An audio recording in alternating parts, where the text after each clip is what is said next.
This is the Pete and Sebastian Show with Pete Corielli and Sebastian Maniscalco.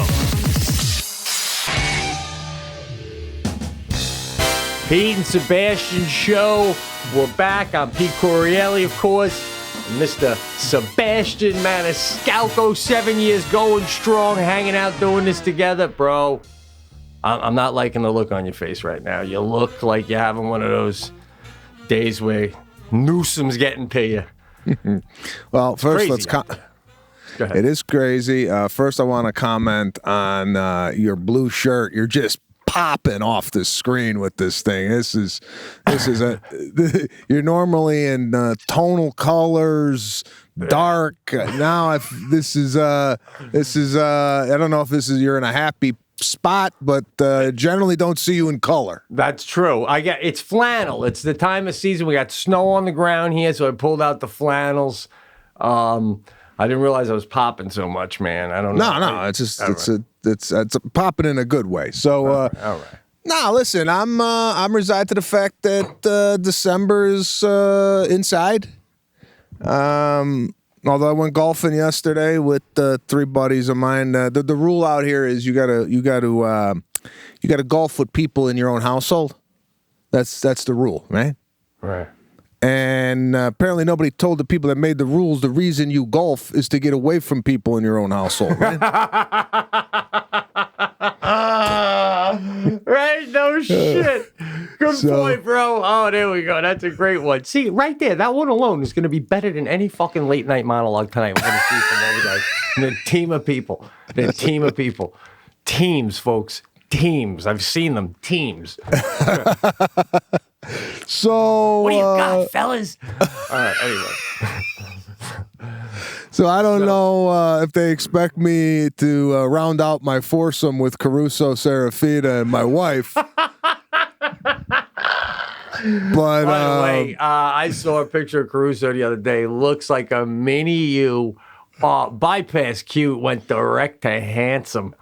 You know, I mean, he looks fantastic. I mean, your daughter's adorable too, of course. But no, listen, I gotta piggyback on that. And this kid is,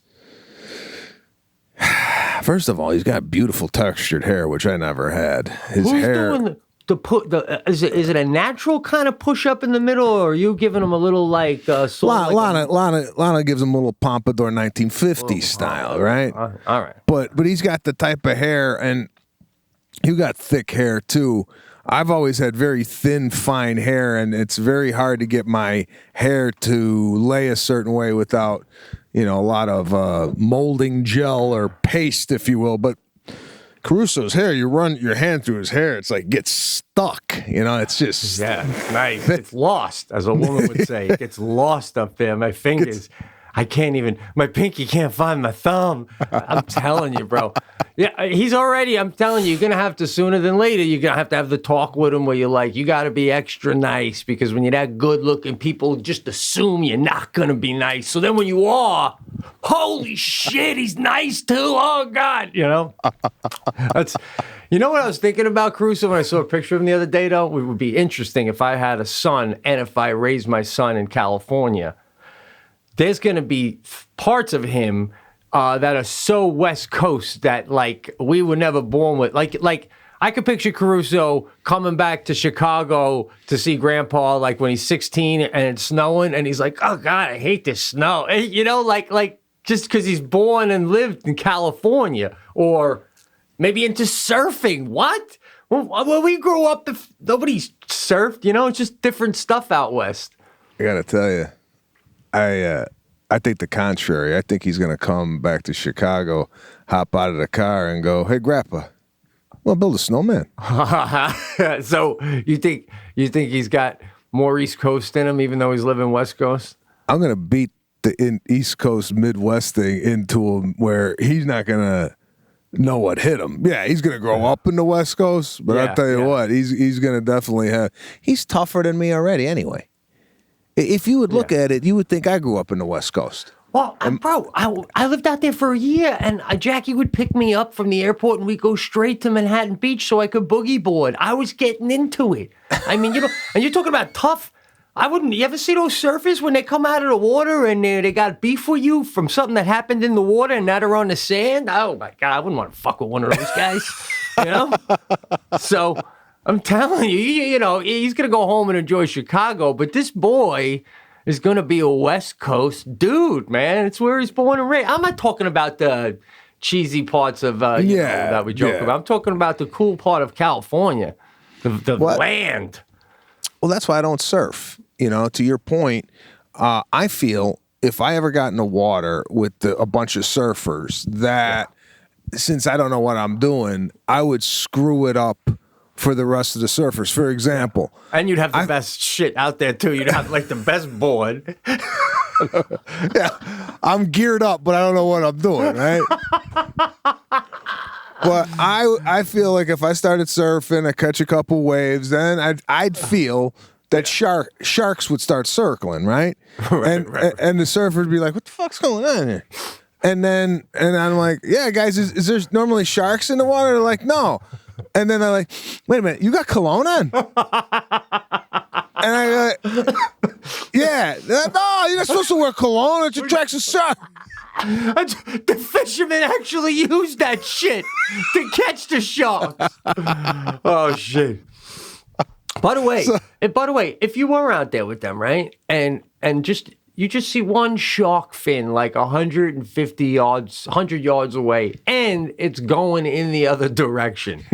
There's like, are you a pussy if you paddle in?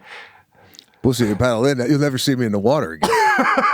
Fuck, that's insane, right? Like, what do you think? Just go keep an eye on that, fellas. A great white was over there, but he looks like he's just out for a swim. Holy shit. Well, you know, I've been, for our honeymoon, Lana and I went on a boat ride in the Amalfi Coast, and the guy stops the boat. He's like, "Yeah, hop in." And my first question is, "Any sharks here?" Right. You know? 100%. And the answer always is, "Nah, they don't come over here." Now, it's not like...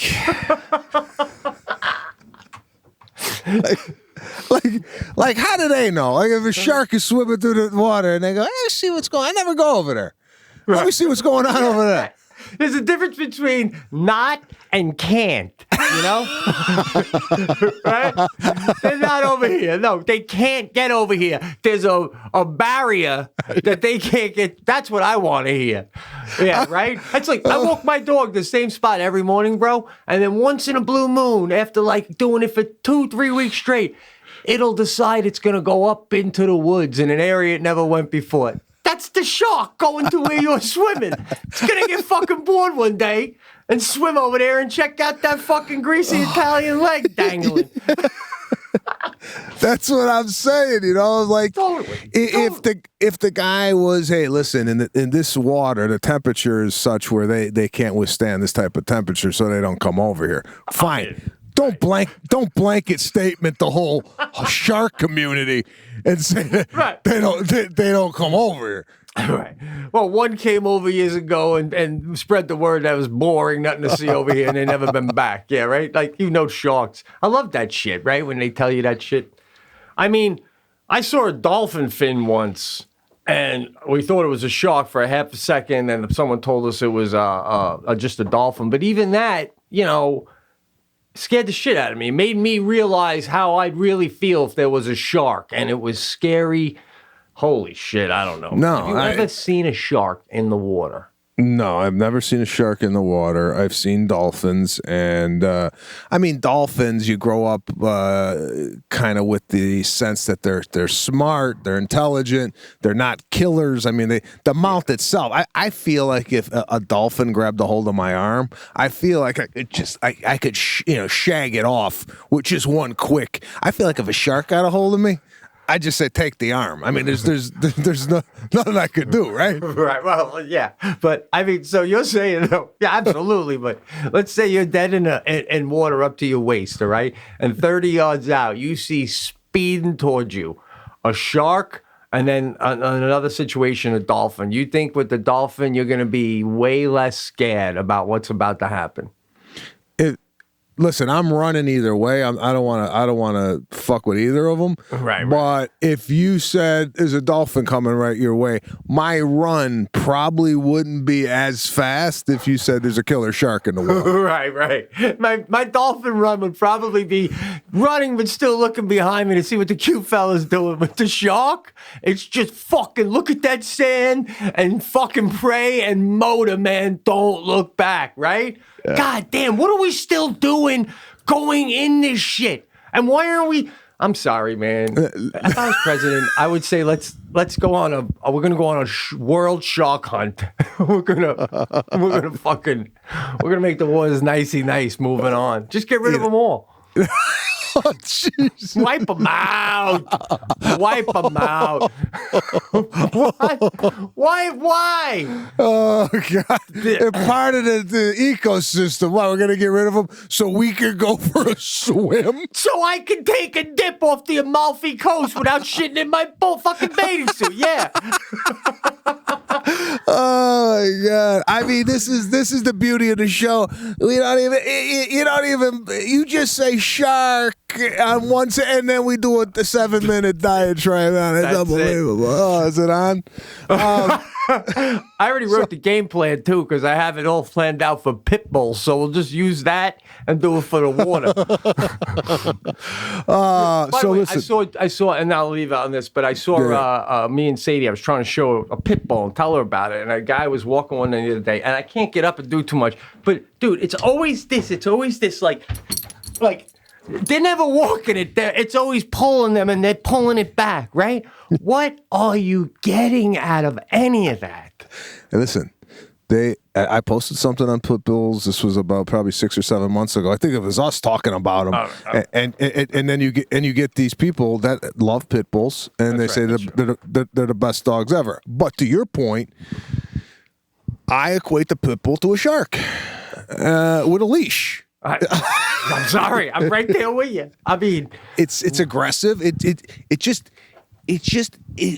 moves in a way that to someone who doesn't know the dog, the person is definitely on guard. I know I am, and maybe this is media hype, or maybe this is what the public is led to believe. But they have like an aggressive walk to them. And I'll leave it at that. I'm telling Sadie, I'll take it as far as saying that man is walking a loaded gun. He may as well just be walking a loaded gun right now.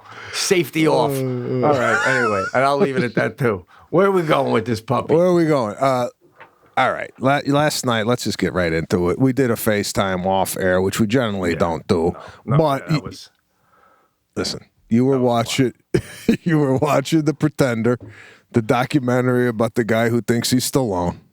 All right. Now, can we get your review? Did you watch the entire thing? Oh, yeah. Watch the whole thing. First of all, I want to get into, I texted you with a video saying I'm watching it. I'm sitting on the couch with Jackie, got the tree up. And then you call FaceTime, right? Bro, breaking protocol. I mean, I had my glasses on. I took my glasses off to make that video to you. So then when you FaceTime me, you can't be seeing me with my glasses on. I was like couch nesting, you know what I'm saying? So I pulled my glasses off. I couldn't even see you with Lana. I'm just holding the phone up like this, trying to be cool. Jackie's in an Afghan. Bro, we look 20 years older than we are when we get settled in on the couch. No, I gotta tell you, it's because this is the first thing I told Lana as soon as the call ended. I gotta tell you, your couch nest, looked so comfortable. There was it looked like layers of blanketing. I mean, I don't know if that's a one large blanket you had, but the damn thing looked like it was 38 feet long. It's a really long couch. Jackie likes to lay. You didn't even see the dog was under one of those blankets there hanging out. We just got the tree up, which was a nightmare.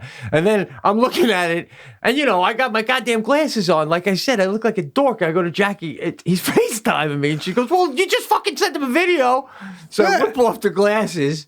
So then I want to look at your daughter, and I got the phone up here because I can't even see without my glasses. Man, she probably thought I was nuts. Anyway, so we were talking about the movie you said to watch, the documentary people called The Pretender, and it's about this guy that loves Sylvester Stallone and Rocky specifically, and has morphed his life into that. All right.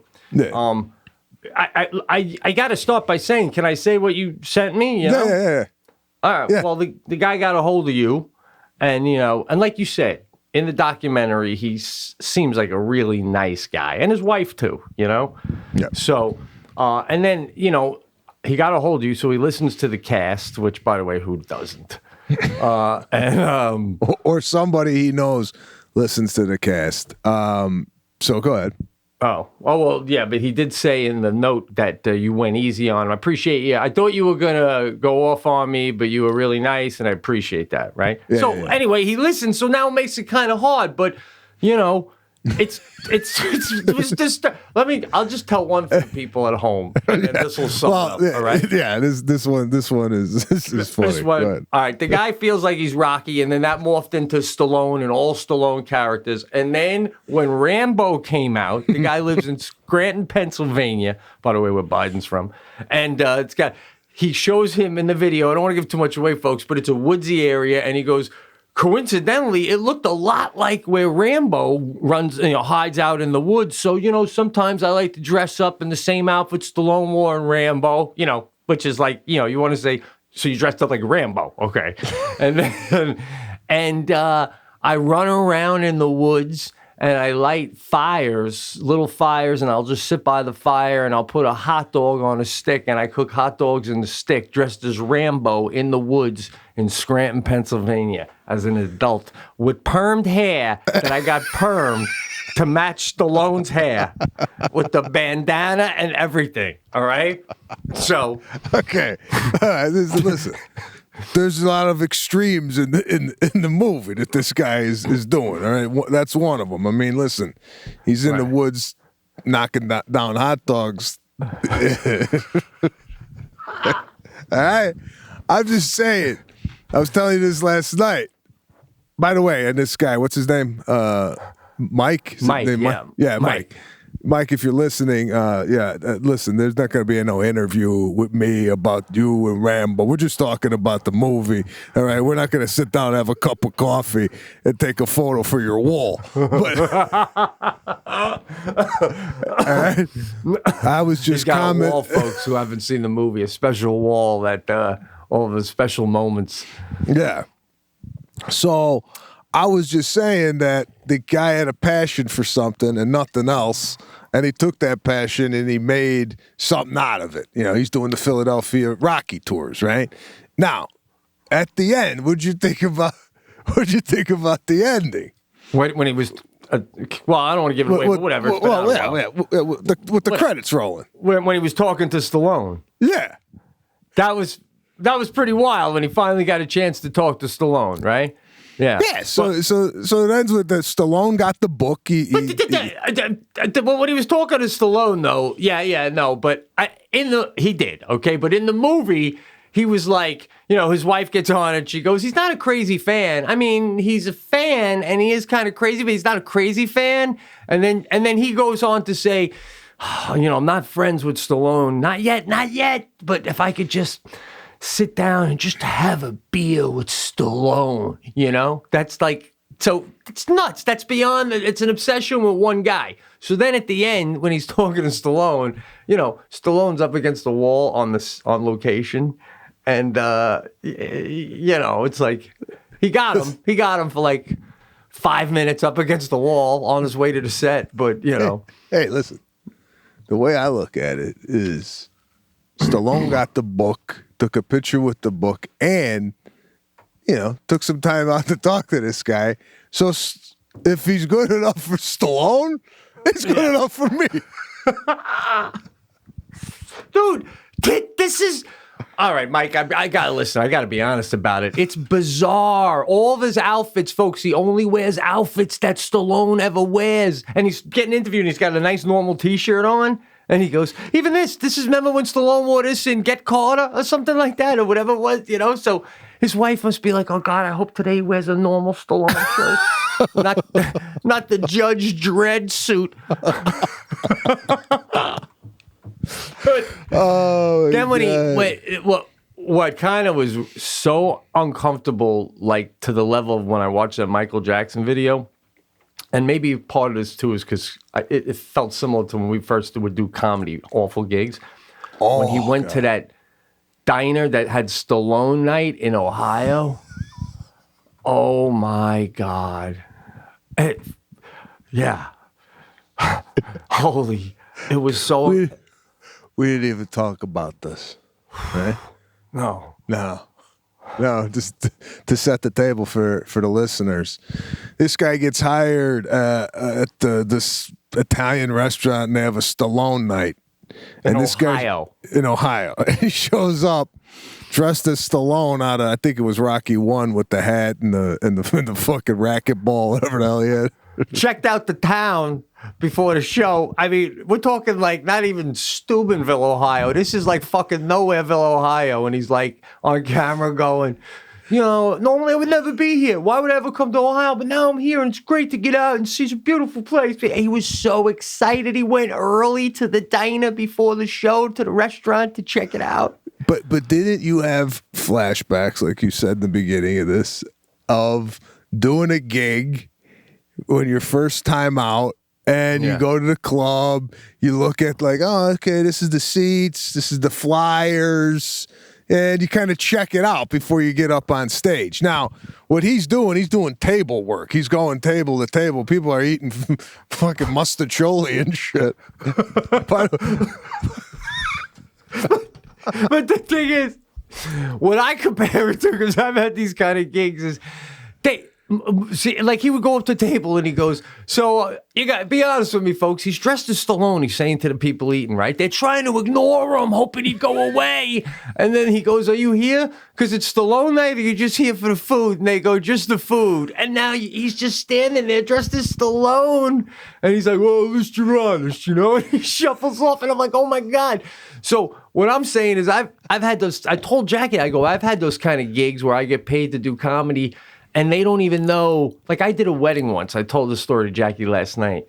Some guy was giving me, I was, young, $250. He's like, my family's having a wedding. I want you to come and do like 20 minutes on the middle of the dance floor, but it's a surprise. My brother's getting married and it's a surprise to him. Right? So I'm like, wait, so nobody knows I'm going to be doing stand-up? And he's like, no, but they're going to love it, man. Just do what you did when I saw you at the Comedy Cellar. And I was young, So, and you need a 250. You need the 250, right? So I go there, and long story short, I got the mic, and even the DJ didn't want to stop the show and have me do it because he's getting paid. And he's like, all right. And I take the mic, and the guy introduces me, and everyone's looking at me like, what the fuck? They don't want me there. Someone even yells out, put the music on. And then I'm just trying to plow through it for my money. Nobody's listening, eating, talking. The camera guy is walking by me with the big camera. It even had that lamp thing for reflection. Yeah. And I go, oh, here comes the camera guy. And he holds it up and fake hits me with it like this. And I go like that. And then he just keeps walking, and everybody claps and cheers. And I go, what the fuck? And I just give the mic back to the DJ, and I go up to the dude, and I'm like, dude, I mean, the fucking guy he fake hit me with the camera. And he's like, I'm really sorry. Don't go over bad. Don't worry. Just give me my money, dude. And then I was, out the door, and it was like outskirts of Manhattan. So I was like on a fucking train 5 minutes later. And I'm like, oh my God. But you shake it off. You get back into the comedy club. Totally.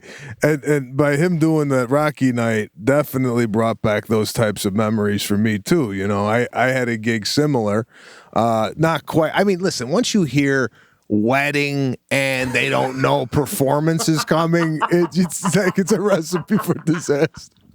Anytime you get a gig, and this is for young comedians out there, anytime they say, listen, we want you to do comedy in. After that is,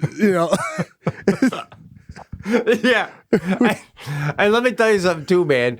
when they don't know comedy is coming, I personally have never had an experience in my entire life where I said to myself, boy, a comedy show right about now would be great. You know, right? It's like, who the hell ever would want an improv to comedy show that they're not expecting? I had this shit happen to me in Dallas, Texas. Yeah. Early on in my career, I got hired to do a fundraiser at the House of Blues. It was Mark Cuban was doing this thing, right? And they wanted me to open the show. They had Counting Crows, I think, was the musical act. But if you've ever been to a House of Blues, it's a little bit better than my wedding gig guy. Yeah, no. No, you would think. But the House of Blues was set up with a buffet, people mingling, walking around, no seats, right? And then I go up. No introduction, nothing. I go, no, just go out there and go ahead. Okay. I come out, spotlight. Hey, everybody. And you ever do a show where you like people turn around like they're like, what's going on? Like, oh, is this an auction? Like Wait, listen, another rule. As the young comedian, when you have to gather the crowd with the mic yourself to start the show, everybody gather around, and then you have to tell them. Did you have to tell them I'm a comedian, Sebastian Maniscalco? I skipped right over that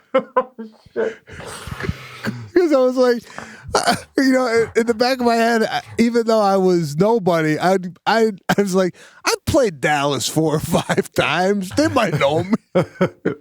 Why not, right? Oh, Jesus. So I go out there and I get these head turns and I go, hey, and then I go into my act and they turn back to whatever they were doing and talking. I'm doing a joke. The guy is at the buffet and he's shoveling food. Like when you're talking and it's not even registering at all with anybody. Yeah. It's a terrible Messes feeling. Messes up your timing. Oh, there's no timing. There's no timing because you go, okay, normally I'll leave some room for laughs here, right? And then you say it, no laughs. You get right back up on the horse. Oh, God. So, anyway, I'm glad you watched it. Thanks for participating in our little experiment for that. Let's talk about the Christmas tree. What happened? Why was it a nightmare? Oh, all right. So we went real. We drive to the place. I'll keep it as short as I can, but we drive to the place. I thought we were going to a place we'd already cut down. Jackie says, no, we're going to cut it ourselves, right? So you go to this place. Every tree is $40. The guy hands you a saw, and you go off into his field, and you cut a tree, and then he gives you a number, and you text him, and you tell him what area you're in, and then he comes with a 4-wheeler and picks up the tree, right? Dude. Oh my God! So I'm underneath. I gotta send you the photo. Jackie and Sadie are laughing their asses off. I'm underneath the trunk. It's fucking half a foot of snow, sap coming down, and I'm trying to get it, but now the blade's getting stuck because the tree's leaning back on it. So I got them pushing. And then Jackie's like, you want us to just call the guy? So then I'm like, I'm not going. My daughter's going to be like, my dad got halfway through the tree and we called the guy. So whatever. We get it down. The guy comes. We get home with it. We get it inside. It's so big. It takes us the whole night to get it in. We don't even undo it. The stand won't hold it. So Jackie and I, we don't know what to do. And she's like, get a bucket. We get a big bucket. We put bricks in the bucket. We put the thing in there, and then when we finally cut it open, it's half of it is dead, right? Leaves in and shit, and I'm like, oh my God, I didn't notice all this, Jack. This thing is so dry, it's gonna burn out. We're not putting lights on this. We're gonna start a fire. It's fucking insane. Sadie starts crying, Mommy, get rid of it. It's going to start a fire. It's going to start a fire. And Jackie's like, we're not getting rid of it. I'm not putting that fake tree back up. We brought it all the way in. We're using this one. And I'm like, whatever. It's a tinderbox. This is insane, you know? so Sadie's crying like crazy. And then Jackie's like, Pete, cut the shit. It's not going to burn down. It's only going to have lights on when we're home. It's going to be fine. So then I'm like, all right, Sadie, it's going to be fine, Sadie, but forget it. She's crying like crazy. And I wanted to ask you that. Have you Because then I'm like, I can't. Then I go to her, Sadie, it's not going to burn down. Calm down. I was exaggerating. I go to your room until you calm down. So Jackie's looking at me and she goes, Guy, we're putting up a tree and you're sending it to a room. You just told her the house is going to burn down. I go, now I'm telling her it's not. So have you done that yet where you got the belief in Serafina that like maybe that Lana doesn't want you to have in her, like like, oh, if you put your foot in the water, a shark's gonna get you, and why are you telling her that?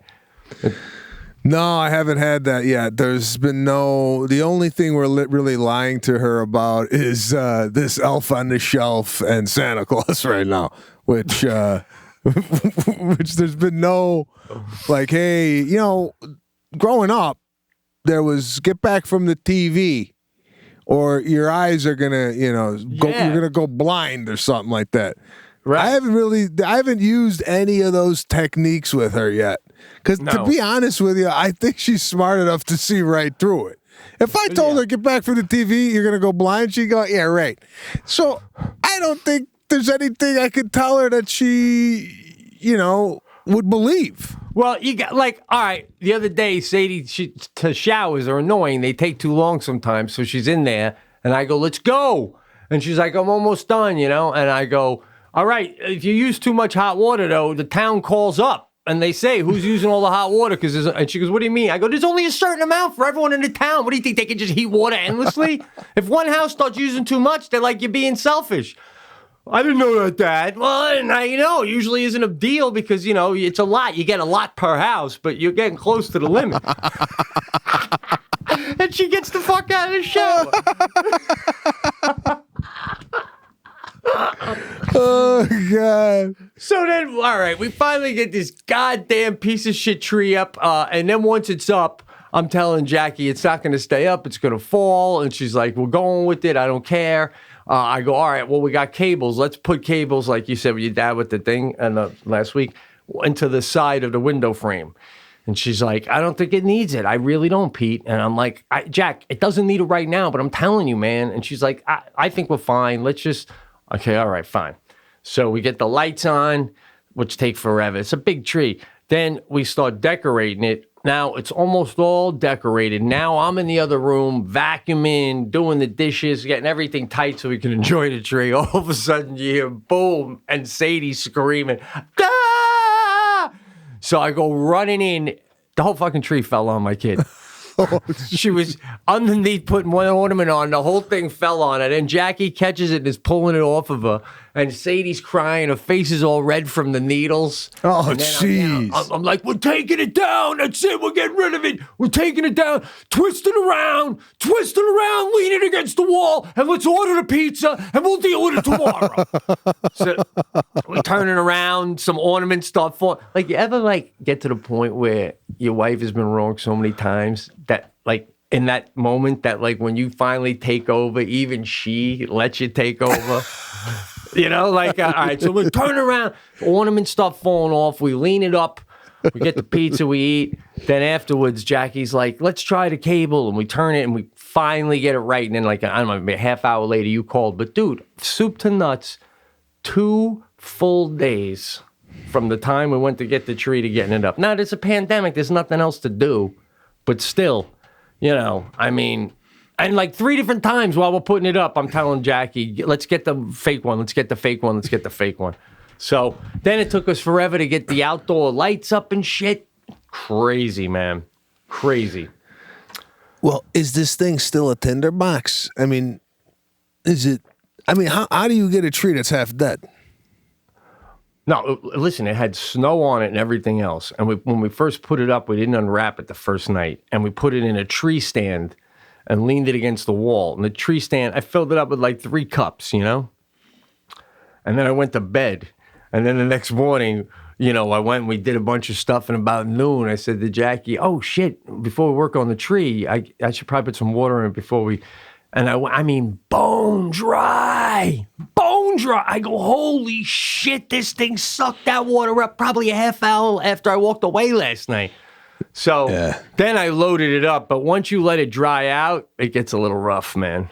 So I wanted to give it a spritz. I said to Jackie, let's spray the whole tree with water. And that's another thing too. When the tree fell on Sadie and when we got it back up, we have a bucket with the bricks and that fell over and all the water fell. And we had lights around the bottom, like by the nativity. So Jackie starts yelling, we're going to get electrocuted because we're all barefoot. We're going to get electrocuted. Somebody grab the outlet. So it's like, and now Sadie's crying. We're going to go. So like every fucking half hour, we got this kid thinking she's going to die, you know? And she gets anxiety, but she's got to learn the Italian way, you know? Like that's what you do. You exaggerate a situation. Yeah, no, listen, that's exactly what, you do in an Italian household. You scare the shit out of the kid to no end, and they walk around in fear their entire life. That's it, man. That's it. That's what we do. That's what we do. By the way, with that, I want to say one last thing. With the guy with the who wants to be Rocky, who do we know, bro, that has something, because I said to Jackie, how much fun can I make fun of this guy when one of my closest friends has a similar problem like that? Who? DJ Lou, Eddie Vedder. Yeah, he don't go around dressing like him, does he? If he looked like Eddie Vedder, he would. He would dress more like Eddie Vedder. But, I mean, he legitimately saves up his money, and all of his vacations are to go where Pearl Jam is playing. I think it's gotten to the point where Eddie Vedder, notices him in the crowd. Like, oh, there's the two bald brothers. Yeah. I'm serious. Oh, man. So, that's all I'm saying. That's all I'm saying. So, yeah, I mean, he does have an obsession with Eddie Vedder. I get it, but this whole thing. This is on another level, man. Hot dogs in the wilderness is a whole different thing. And do you not call the cops if you're in the wood with your kid, and then even if you don't have the knife or the gun, he's just dressed like Rambo eating a hot dog? Isn't that enough to call the cops and go, listen? I mean, this guy's dressed like Rambo. The cops like, well, how dressed? He's got the makeup to look muddy and like smoky. I gotta tell you, those are two good scenes in movie history. Rambo, where he puts the mud on and that's all you see is the white of his eyes, right? Yeah. I think that was Rambo, right? Because there's another movie when Schwarzenegger did it in the movie Predator. Remember when he? Oh, that's where I remember it from. He goes and then he opens up the eyes, and the I think the Predator's right here. Martin Sheen, I kind of remember that too. In Apocalypse Now, coming out of the mud and just opening his eyes, man. Yeah, that's a good look in a film. I did Jay Leno's Garage on Friday, right? Nice, dude. I gotta tell you, have you ever met Jay Leno? Yeah, I did the Tonight Show with him, and he came and sat with me for 45 minutes in the green room. So nice.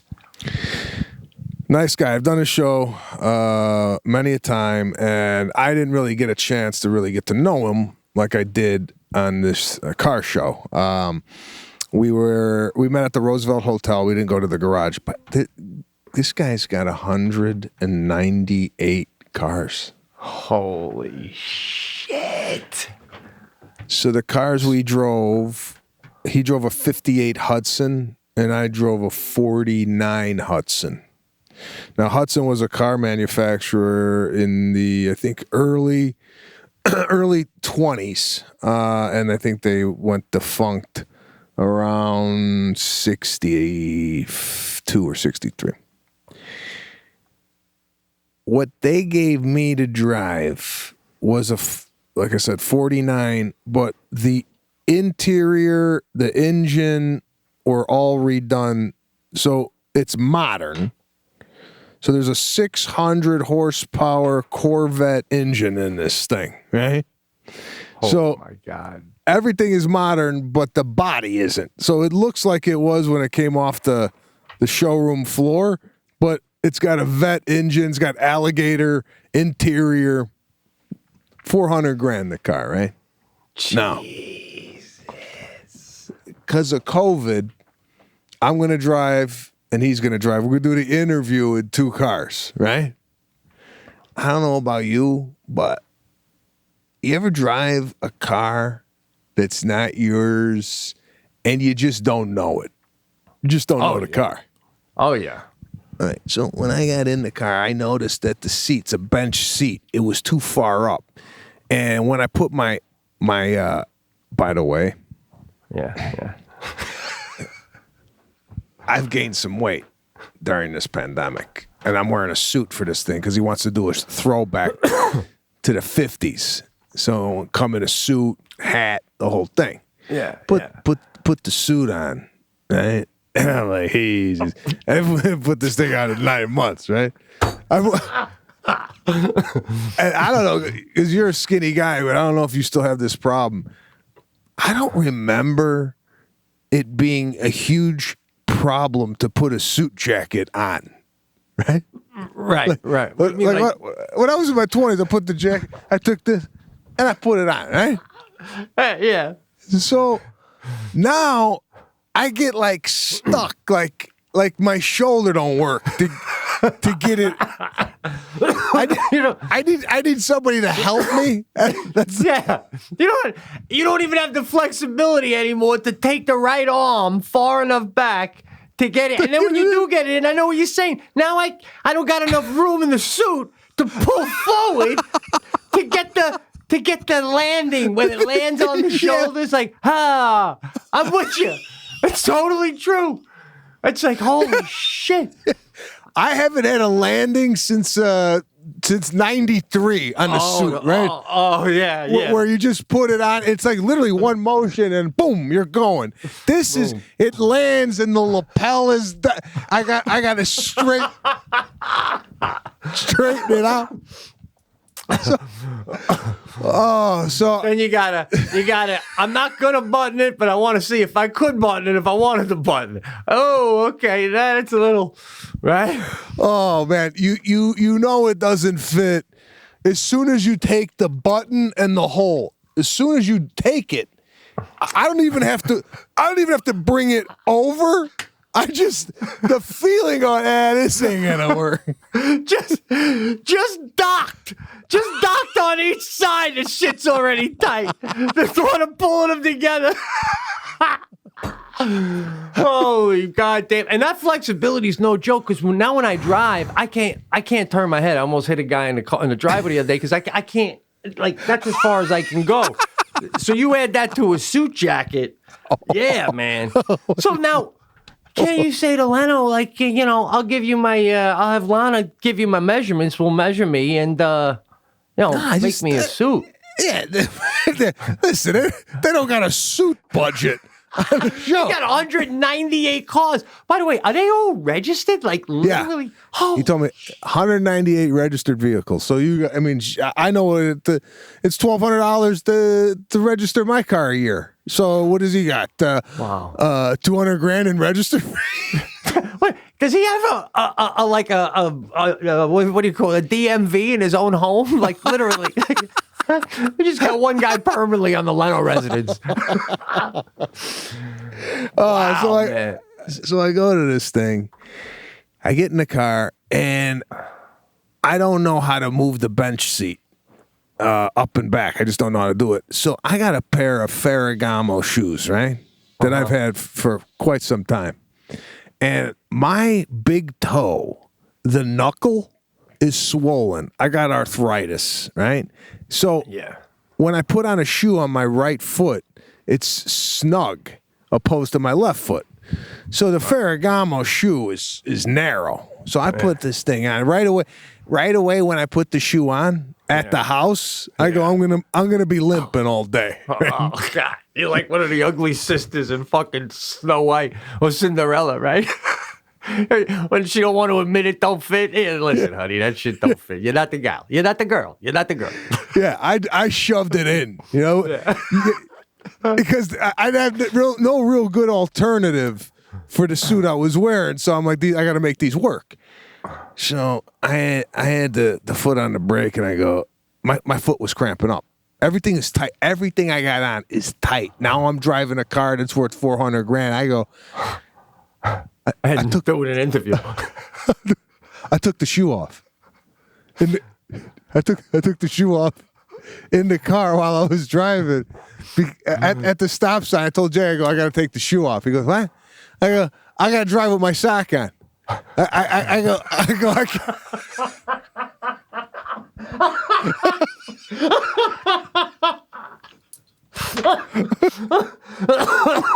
Holy shit. Oh, God. Did you tell him because I got arthritis in my thumb? I got arthritis in my big toe. He goes, what are you? I go, listen, I don't want to slip off the brake or slip. You know, like it was one of those shoes where if you're putting it on a foreign brake pedal or gas pedal, you know, you just don't know. It might, you know, I might go for the brake, it slip, I hit the gas, and I go right through Leno's back end. So I go, I'm going to do this in a sock, so I got feeling on the pedals. And I go, it's the first time you've had anybody on your show driving half dressed. I was going to take my shirt off in the car. It was getting so. This thing's got air conditioning for 49. But were you driving with the jacket on? Yeah, I had the jacket on, the whole thing. Oh, it was uncomfortable, man. I mean, because.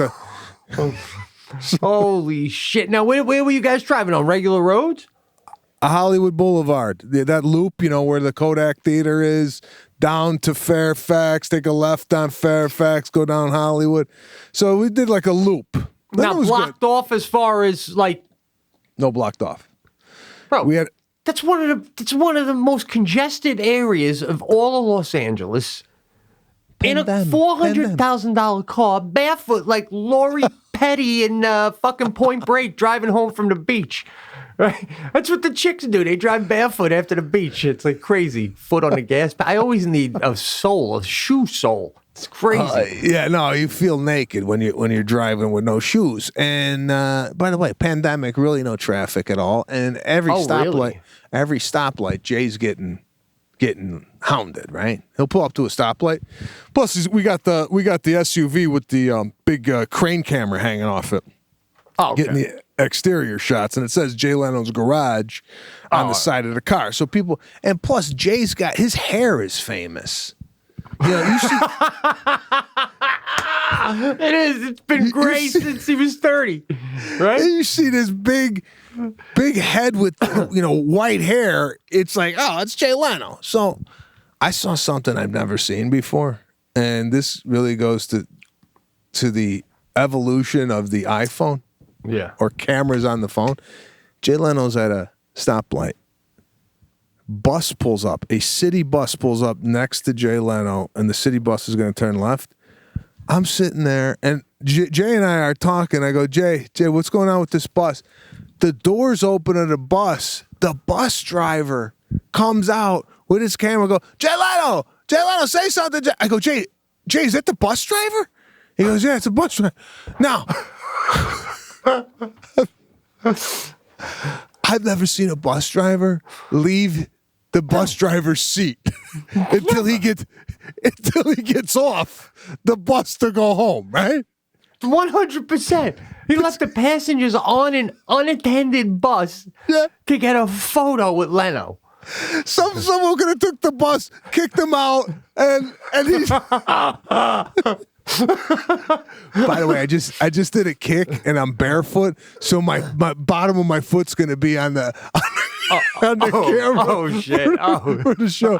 Oh my god, that's a totally freeze frame for people at home, bro. You're doing the show barefoot. That makes me very uncomfortable.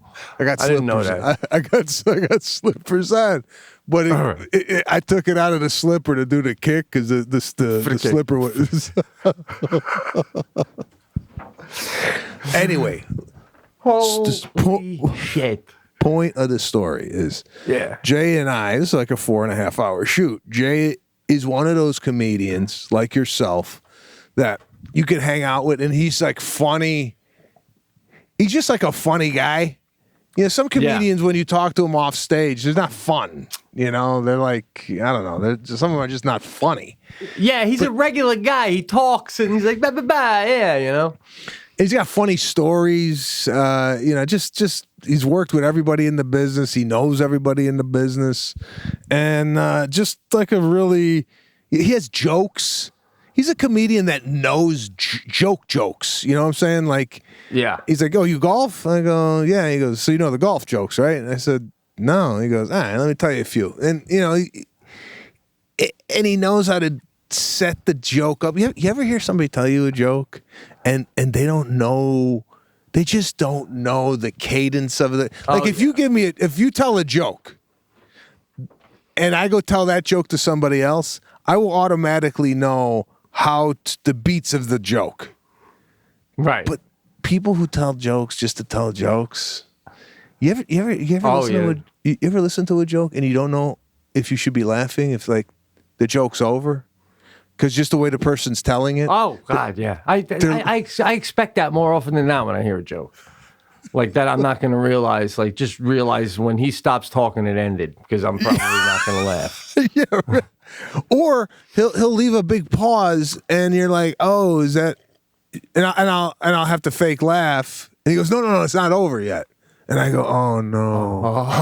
Oh, God, it's not over yet. Sometimes I don't even listen to the joke. You ever like tune out? Well, like, no, I mean, I try to listen to it. Oh, no. So, listen, there's an attention span somebody has for a joke. When you start like doing like a 3.5 minute joke, I'm sorry. Yeah. If you can't tell me a joke in under a minute, I'm tapping out. Well, but it depends on who's telling it, man. You know. Yeah. I mean, if you got a professional comedian telling it, yeah. I'm all in. You got Frank from accounting doing it, I'm out. Well, what I'll do is like I'll tell Frank that, listen, guy, is this getting to the point yet? Because you're losing me. I'll give Frank that much, you know. But no, I hear you. Sometimes a joke, the best part of it is the person telling it. You know what I mean? Not even the punch. Yeah. So yeah. So yeah, it was really cool to hang out with him. That's cool. Great. When is that going to air? Do you know? It's in May. Okay. May of 2021. Yeah, so, Leno knows like so. Like even when I sat with him, I was like, "Oh, I played a comedy cell," and boom, right away he knows all about that. But he knows every comedy club, every that's been around. Real comic, like comics comic. You know? Yeah, Leno. Definitely cool cat. So that's really awesome, dude. Yeah, it was good to get a. Yeah. Go ahead. Can I ask you about the Discovery thing?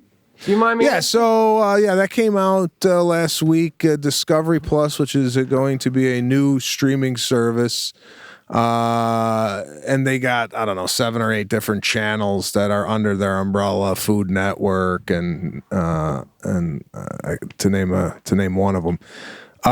Food Network, I think HG Discovery, Travel Channel. HG Travel, yeah. And they're going to have original content, and I am doing my own show on there. Basically, it's a food show, 13 episodes. Nice. Around food. It's basically, we're going to cover everything from etiquette to food and technology, food and kids, food and fitness. And we're shooting that in January, and it'll probably come out later. Cool. I thought maybe it was going to be more of just a cooking show, so it's going to be all about food. And this is. I should preface it by saying this is not a food show where we're going to make something. I'm going to taste it, and I'm going to go, oh my God, the crunch. Oh my God, this is not that. This is. I've been going through a lot of drive-thrus lately, right? Because you get the kids, you go to Chick-fil-A, In-N-Out. Right. And Chick-fil-A and In-N-Out, they have the drive-thru is unbelievable. I don't know if you've been. They got the guys in the parking lot. You ever been in a drive-thru where they don't wait for you to come up to the intercom? They come to you. It's like a personal waiter at the side of the. You were telling us that on one of the previous casts. Yeah, but so we're gonna like dissect the drive-thrus of what's going on with drive-thrus and how they've progressed throughout the years. Who's got the best drive-thru? Maybe take a guy from In-N-Out, bring him over to McDonald's, have him critique the drive-thru. So it's gonna center around food, and we're gonna have some fun with it. I'll give you one. When I get up to the drive-thru, right? How soon am I in front of that speaker before I'm hearing a voice? Because sometimes if I'm there too long, I'm like, is this thing broken? Do I have to put it in park and go knock on the window? I pull up, come to a stop, voice. Okay, let me tell you something what happened to me on last week, Saturday morning. Stopped by a Starbucks early in the morning, drive-thru, right? I pull up. As soon as I pull up, hello, welcome to Starbucks. How may I help you? Right. As soon as I pull up, I said, yeah, I'll have a grande coffee with 3 Splenda non-fat milk.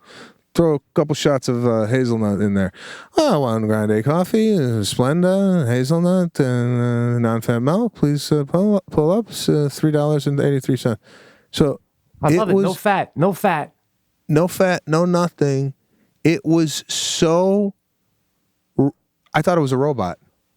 So I was like, did they eliminate human beings on a drive-thru? Because, with voice recognition and what have you, maybe it's a computer taking the order. Really? So I pull up to the woman, and she gives me the coffee. You ever talk to the person who's giving you the food and completely throw off their day because they never get talked to? Like, it's all. I don't know, man. I mean, it's very transactional, that job.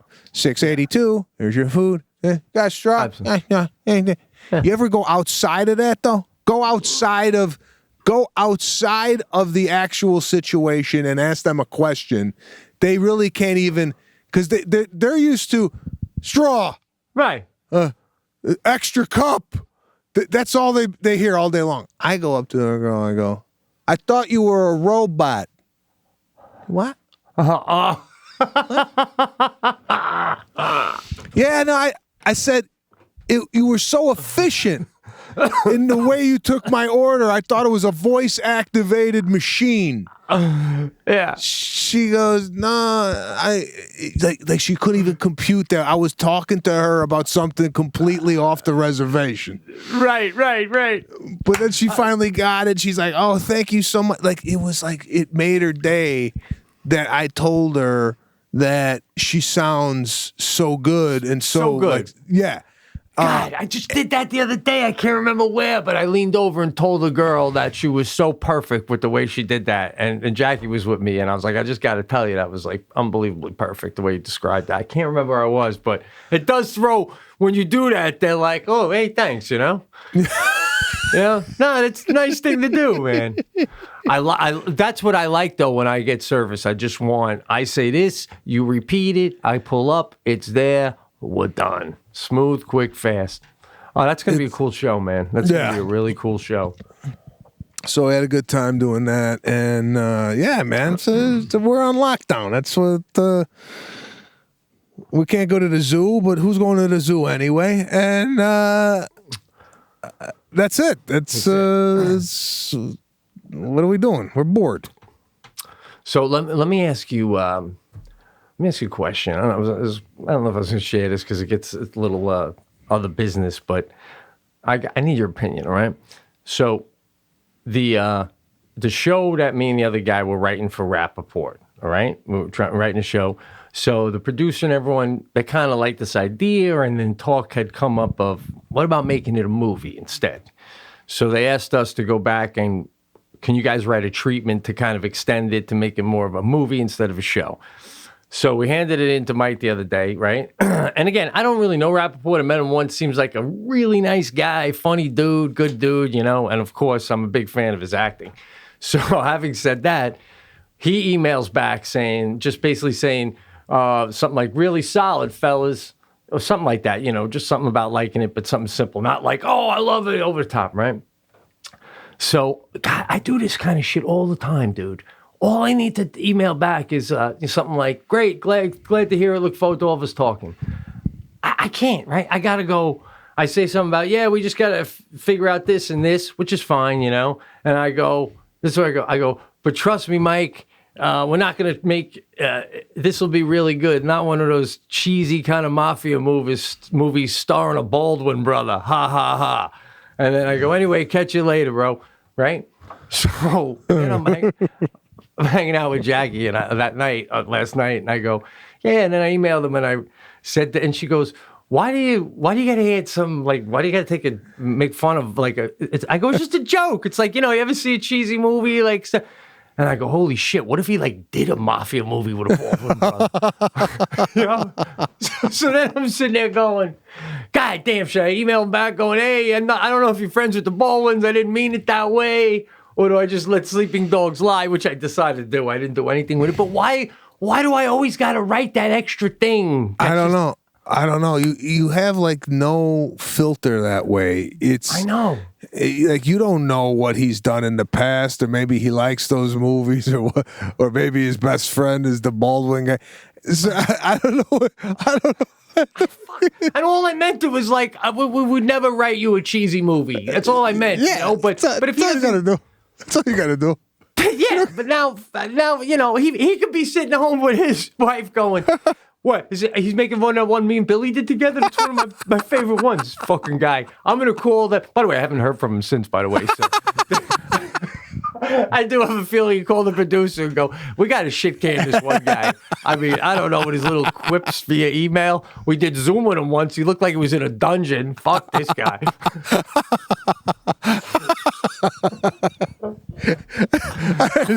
Or he might have said, this guy's unbelievable writer. He literally writes in a dungeon. He doesn't come out until it's done. Maybe he's dying laughing at the joke too. Even his emails, the Baldwin, what a line! What a line! Oh man, that's why. Like, I got me thinking, bro. Like, I find that to be a problem. Like doing that, and I have other little problems, right? Where I was like, wouldn't it be great if you could go to a psychiatrist for like the way you go get a massage?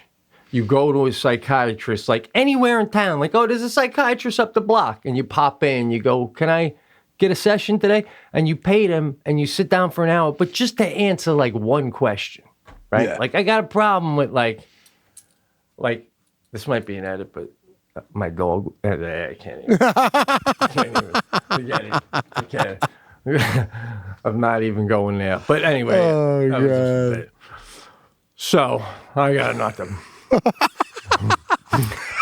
Oh god. All right, that's all the time that we have for today's show. I gotta hop on a Zoom call, and all right, man. Thanks for listening to the Pete and Sebastian show. We will be back at you next week with some more crazy fodder. Yeah, good hanging, bro. Take care. Later.